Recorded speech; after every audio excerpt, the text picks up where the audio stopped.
भक्तों, माता लक्ष्मी कहती है घर की ये 5 चीजें कभी दूसरों को नहीं देनी चाहिए। आज हम जानेंगे माँ लक्ष्मी की एक प्राचीन कथा। इस कथा के माध्यम से आपको पता चल जाएगा कि एक स्त्री को अपने घर की कौन सी चीजें दूसरों को नहीं देनी चाहिए। जो भी स्त्री ये चीजें दूसरों को देती है, माँ लक्ष्मी उसके घर को छोड़कर चली जाती है। इसीलिए भक्तों, आप इस कथा को पूरा जरूर सुने, क्योंकि आधा अधूरा ज्ञान घातक होता है। जो भी इस कथा को पूरा सुनता है, माँ लक्ष्मी उसकी झोली खुशियों से भर देती है। भक्तों, पूर्व काल की बात है। मध्य देश में एक अत्यंत शोभायमान नगरी थी। उस नगरी में एक सुकन्या नाम की स्त्री अपने पति और सास ससुर के साथ निवास करती थी। सुकन्या एक पतिव्रता नारी थी जो सत्य धर्म का पालन करने में तत्पर और गृह कार्य में दक्ष थी। सुकन्या का स्वभाव अत्यंत दयालु था। वह सदैव दूसरों की सहायता किया करती थी। सुकन्या का पति संजय एक वैश्य था। उसकी अनाज की एक दुकान थी। वह बाजार में लोगों की जरूरत की चीजें बेचा करता था। सुकन्या अपने पति से बहुत अधिक प्रेम करती थी। वह अपने पति को ही परमेश्वर मानकर उसकी सेवा करती थी। सुकन्या नित्य पति से पहले जागती थी, अपने घर का आंगन को स्वच्छ करती थी, फिर रंगोली बनाकर आंगन की सजावट करती थी। उसके बाद वह अपने घर को स्वच्छ करती, फिर स्नान आदि कार्य संपन्न करके वह तुलसी को जल देती थी और देवी देवताओं का पूजन करती थी। इस प्रकार से वह रोज अपने नित्य कर्म करती थी। सुकन्या ने कभी किसी का अनादर नहीं किया। वह सभी के साथ मधुर वाणी में बातें करती थी।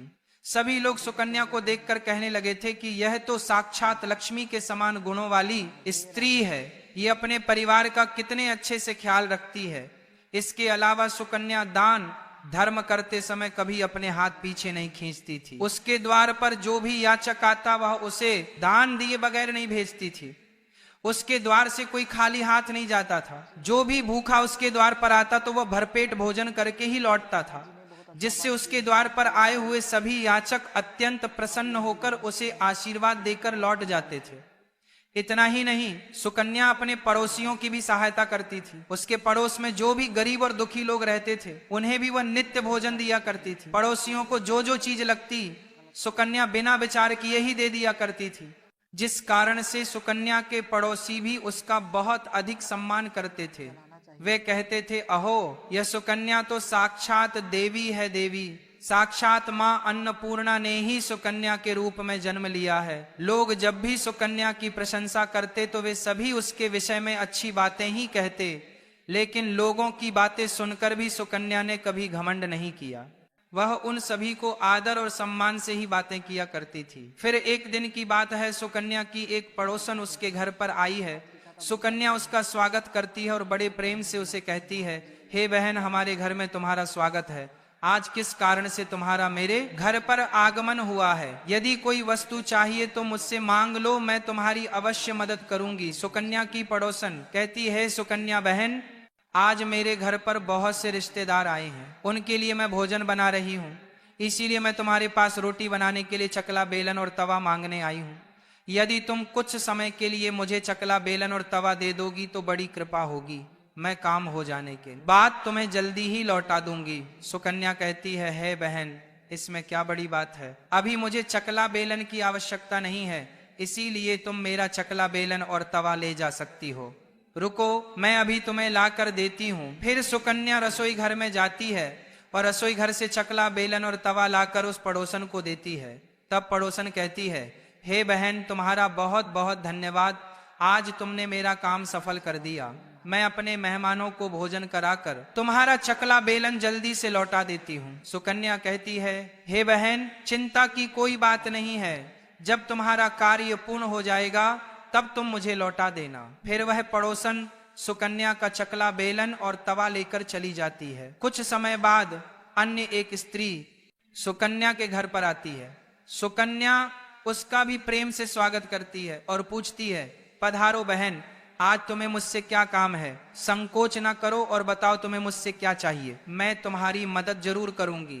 तब वो स्त्री कहती है, हे बहन, मेरे घर में बहुत गंदगी हो गई है और मेरे घर को साफ करने के लिए मेरे पास कुछ भी नहीं है, इसीलिए मैं तुम्हारे पास झाड़ू मांगने के लिए आई हूँ। यदि तुम्हें कोई समस्या ना हो तो कृपा करके मुझे अपने घर की झाड़ू दे दो। मैं अपना घर साफ करके तुम्हें झाड़ू लौटा दूंगी।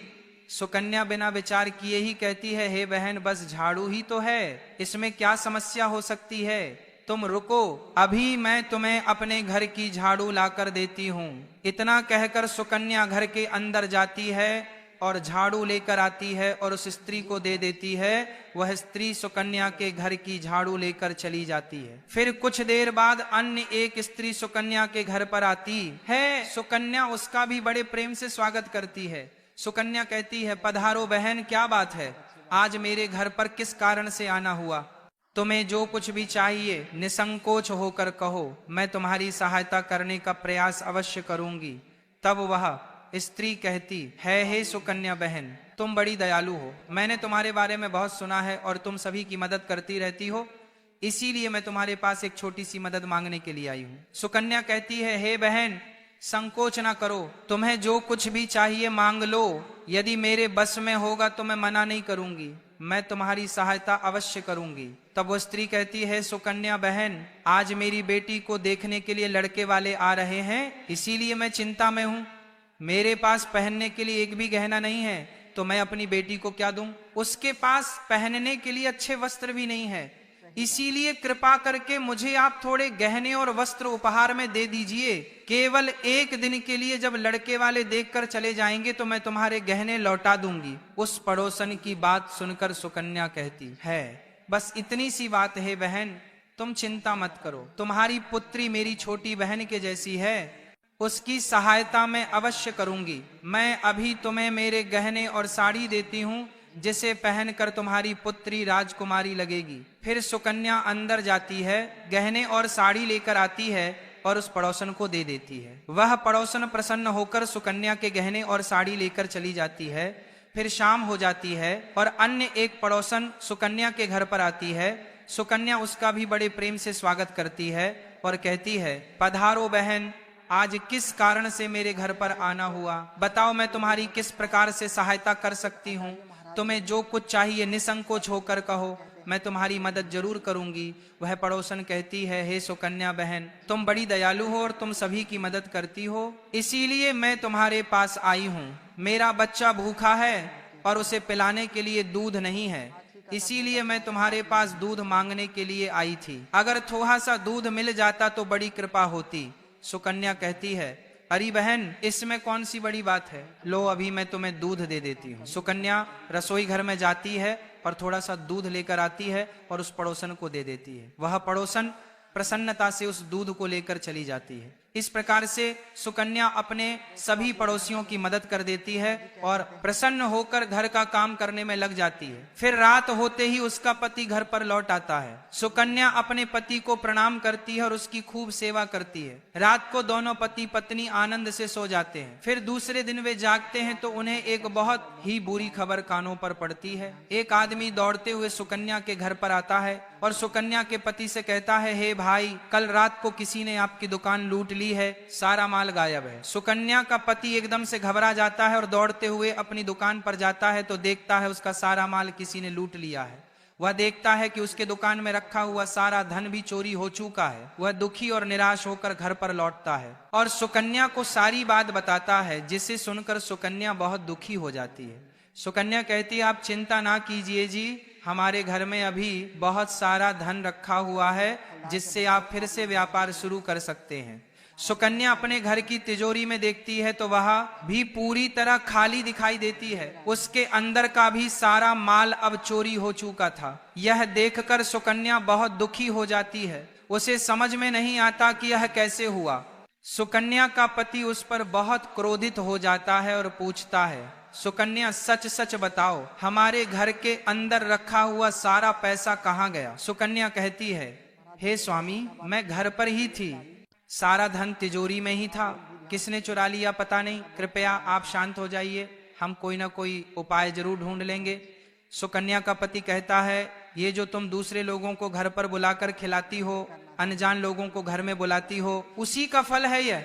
उन्हीं में से किसी ने हमारे घर का सारा पैसा चुरा लिया है। क्रोध में आकर सुकन्या का पति उसे भला बुरा कहता है। सुकन्या की सास भी उसे बहुत कोसती है और कहती है, तुम ही इन पड़ोसियों को घर की चीजें देती रहती हो, बिना सोचे किसी की भी मदद कर देती हो। उन्हीं में से किसी ने सारा पैसा चुरा लिया है। घर के सभी लोग सुकन्या को भला बुरा कहने लगता है। फिर सुकन्या अपने पति को दिलासा देते हुए कहती है, हे नाथ, मैंने मेरे कुछ गहने हमारी पड़ोसन को दिए हैं, मैं उसके पास से गहने लेकर वापस आती हूँ। फिर सुकन्या उसे गरीब पड़ोसन के घर पर जाती है तो देखती है उसके घर पर कोई नहीं होता है। वह स्त्री भी घर छोड़कर सुकन्या के गहने लेकर भाग गई होती है। सुकन्या निराश होकर घर पर लौटती है और अपने पति को सारी बात बता देती है। सुकन्या की बात सुनकर उसका पति आग बबूला हो जाता है और सुकन्या को भला बुरा कहने लगता है। सुकन्या का पति कहता है, हे सुकन्या, तुम बड़े मूर्ख हो, तुम्हारे ही कारण हमारा सारा धन वैभव चला गया है। तुम्हारे दान देने की आदत के कारण ही हमारे ऊपर यह मुसीबत आन पड़ी है।